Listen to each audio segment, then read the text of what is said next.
It might seem like a small thing to get upset over, like who should open a door or a jar first, but judging by the heartache it often causes, it clearly matters a lot. This issue is at the root of many affairs, arguments, and bitterness. It can even affect the future of small children, and many couples end up in therapy or divorce because of it.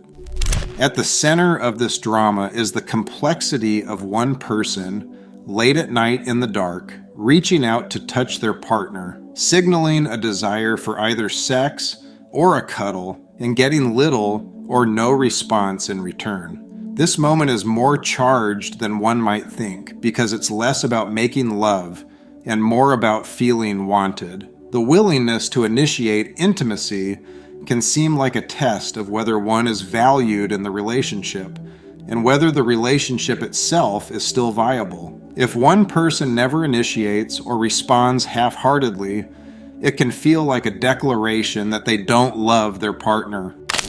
In reality, a lack of initiation or response can mean many things. Sometimes it's just exhaustion after a long day. Sometimes an untouched hand is just an untouched hand. The real issue in the dark bedroom isn't the lack of reciprocation itself, but how it's interpreted. Assumptions are made without discussion, and offense is taken without airing the topic.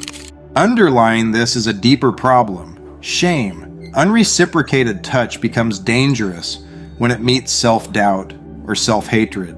What might be an innocent or temporary lack of enthusiasm can be taken as evidence that the other person finds one disgusting. Ideally, if we loved ourselves enough, we would handle this better. We would discuss it calmly and kindly within the couple and try to understand what's at stake. If it pointed to a profound lack of interest, we would leave. There's nothing wrong with ending up with an emotionally or physically withholding partner.